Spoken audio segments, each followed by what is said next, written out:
Pemirsa, mantan Menteri Kesehatan tahun 2004-2009 Siti Fadila Supari kembali diperiksa KPK terkait dugaan gratifikasi pengadaan alat kesehatan tahun 2007. Dan untuk informasi selengkapnya kita akan bergabung dengan reporter Sadrina Evanalia dan juru kamera Rio Cornelianto langsung dari gedung KPK Jakarta. Ya, Sadrina, pemeriksaan kali ini merupakan pemeriksaan pertama pasca gugatan pra-peradilan Siti Fadila ditolak oleh hakim. Lalu apa materi pemeriksaan untuk kali ini? Fitri, dari jalannya pemeriksaan Siti Fadila Supari selaku dari mantan Menteri Kesehatan periode tahun 2004 sampai dengan 2009 ini memang sudah dilangsungkan sejak pukul sekitar 10 pagi tadi, dan Siti Fadila Supari juga telah memasuki gedung KPK didampingi bersama dengan dua orang lainnya. Sementara itu memang materi dari pemeriksaan Siti Fadila Supari ini pun KPK ingin menggali lebih dalam lagi terkait dengan kasus ataupun dugaan dari Siti Fadila Supari ini yang diduga menerima gratifikasi dari kasus yaitu pengadaan alat kesehatan buffer stock untuk kejadian luar biasa pada tahun 2007.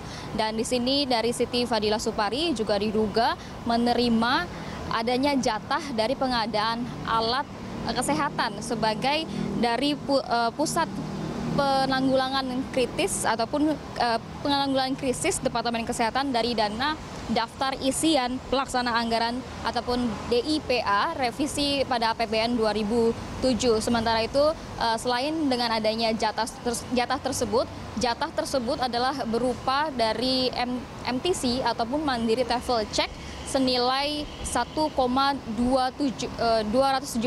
miliar rupiah. Selain itu ini terus masih didalami oleh KPK dan juga ada beberapa saksi-saksi lainnya yang beberapa waktu lalu sudah diperiksa KPK juga selain dari Siti Fadila Supari ini, diantaranya yaitu anggota DPR RI dari politisi PDIP yaitu Andreas Pereira dan juga anggota DPD RI Emilia Contessa. Fitri. Ya, Sadrina, pada saat kemudian Siti Fadila sampai ke gedung KPK, apakah kemudian sempat memberikan keterangan ataupun tanggapan mengenai kasus ini?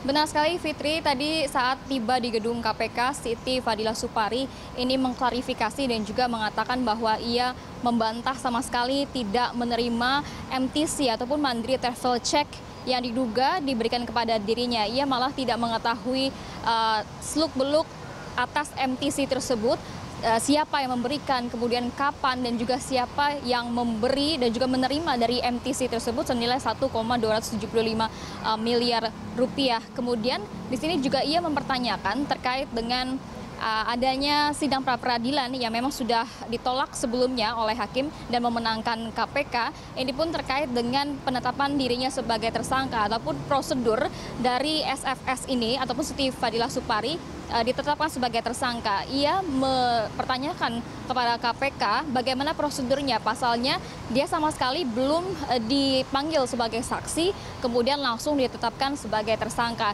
Dan ini adalah sudah jangka waktu yang cukup lama, yaitu memang ditetapkan sebagai tersangka pada April 2014, sementara tahun dari kejadian kasus tersebut adalah tahun 2007.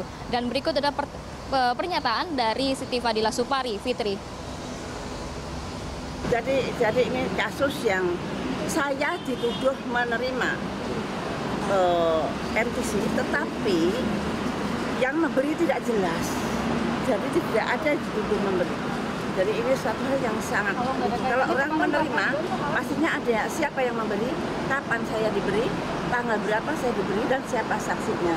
Tapi nampaknya itu tidak ada semua.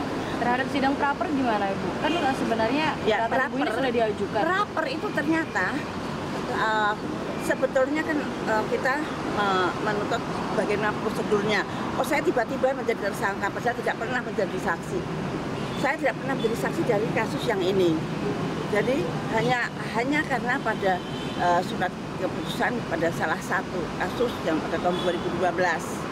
Nah, mestinya saya harus diklarifikasi dulu, baru bisa menjadi tersangka. Tapi ini langsung saja. Ternyata dari kamera MK itu keputusan MK tentang pra peradilan ternyata teranulir dengan adanya perma nomor 4 tahun 2016. Jadi ternyata sekarang ya keputusan MK itu tidak ada artinya lagi. Padahal pra peradilan adalah alat untuk